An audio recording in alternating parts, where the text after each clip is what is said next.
Hello everybody. So, sagutin ko lang itong comment na ito. Hindi naman ito tanong pero bigla lang akong napaisip, no. Maraming salamat. Maraming nagsasabi na yung ang bahay ko ang lawak-lawak, ang ganda-ganda. Story time lang tayo mga sisi, no. Nung nabili namin tong bahay na to is abandoned. So, mura kasi yung mga bahay dito kapag siya ay foreclosed, tapos abandoned na siya, tapos rusted na, ganyan. Walang maraming gustong bumili ng ganong klaseng bahay. Back 9 years ago. Kasi matrabaho siya, tsaka magastos siya. Alam nyo ba, nung yung first 5 years namin dito sa bahay na to, Diyos ko, sobrang struggle namin mag-asawa. Halos wala kami talagang pera.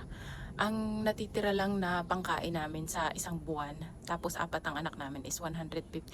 Kasi lahat ng pera namin napupunta sa bahay na to. Kasi nung nabili namin to, walang kusina. So yung kusina na yan, kami ang nagpagawa niyan. Wala ring CRT. Meron siya pero bulok na siya. Tapos itong swimming pool namin na yan, nilalangoyan yan tinang turtle noon. Tapos lumot na lumot yan. As in, sobrang bulok nung bahay. Tapos itong paligid na to dito, puro yan damo te, puro yan damo. As in, so alam nyo ba, yung first 2 years namin, sobrang hirap talaga ng naging buhay namin. Tapos yung stairs namin, wala yung dating hawakan. Kasi ang mahal nun, kasi kailangan mong bumili ng iron tapos ipasukat mo pa. So dati nun yung mga anak ko, naglalakad sila pa ganun. Ay, nandito na si asawa. Lahat ng aso nasa labas na. But anyway, yung mga anak ko noon maliliit pa, tapos natatakot ako umakyat sila sa second floor kasi nga wala pa siyang hawakan. So kailangan nilang dumikit sa dingding para sila makaakyat, para sure na hindi sila mahulog, 'di ba? Tapos yung CR namin na yun, it took a long time para magkaroon kami ng CR kasi kailangan namin mag-share sa isang CR lang. Eh ang dami namin, 6 kami dito, 'di ba? Pero balik dito sa comment ni ate, talagang sipag at tiyaga lang. Mostly tiyaga talaga. Sa amin talagang nagtiyaga talaga kami.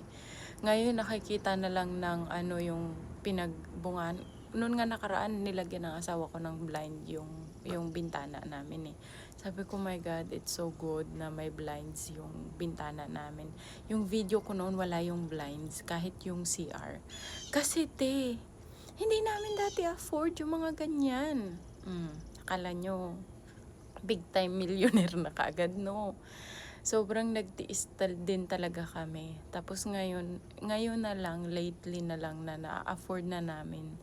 Pero sabi ko nga sa asawa ko, wag na tayong masyadong mag-invest sa bahay na to kasi sobra grabe. 5 years ang kinain ng bahay na to sa amin, te.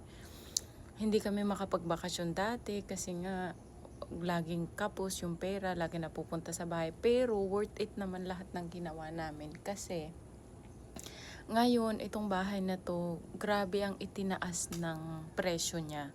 At siyempre, na-maintain naman namin siya, maganda naman siya. So, pag ibinenta namin yung bahay, malaki naman yung makukuha namin na tubo. Kasi dito ang bahay investment. At itong bahay talaga namin na ito, hindi to forever home. Ito ay investment para sa amin. Gagamitin namin while raising the kids but also retirement.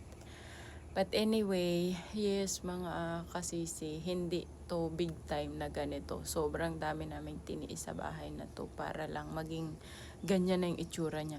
Imagine nyo, after 9 years, ngayon lang siya napinturahan ng kulay na puro na. Kasi dati, iba-iba ang kulay niyan, te. Ngayon lang, after 9 years, so naano lang kami mag-asawa kasi talagang tinitingnan namin yung bahay na we came a long way sa bahay na to kasi my gosh, grabe talagang struggle namin sa bahay na yan. But worth it naman kasi ganitong klaseng bahay kasi apat ang anak namin te. Andan laki ng pamilya namin. So, yun lang, talagang tiis, tiyaga, tsaka trabaho. Sa akin, dahil asa naman ako sa asawa ko, charot. Siya ang nagtrabaho ng bongga-bongga para maayos lahat ng namin, ng bahay namin. Kasi hindi talaga siya dumating sa amin na ganyan na siya. Bulok siya nung binili namin siya. Tapos pinaganda na lang namin. Imagine nyo ha, 600,000 yung bili namin sa bahay na yan, US dollars. Ngayon nasa 2 million siya. By the time na ibenta namin siya at malalaki na mga anak ko, Sabi ng asawa ko, baka aabot na siya sa 3 million to 4 million. O 'di ba 600 mo lang nabili. Pero ipalagay natin, siyempre inayos namin yung mga bagay-bagay, no? So, siguro umabot din siya ng 1M. So, 1M, tumubo na rin ng 1M. O kung antayin pa namin siya na matagal pa, mga 8 years pa. So, siguro tutubo mga 2 million. So, hindi naman siya totally pagtitiis lang. Tiis lang talaga sa una, tiyaga, trabaho, ganyan. Tapos, overtime. May premyo naman siya sa dulo. Yun nga lang sobrang tagal. Kasi para sa amin mga 20 years. Yun lang. So, tama lang talaga. Lahat tayo nagtitiis, nagtsatsaga, nagtatrabaho ng bonggang-bongga. Walang ibinigay na, kumbaga sa ano, tumaya tayo sa loto, tas boom, tumama na tayo sa loto, agad-agad mayaman na tayo, te. Walang ganoon. Walang nangyaring ganoon. Kailangan ako tumaya sa loto para maging ganoon.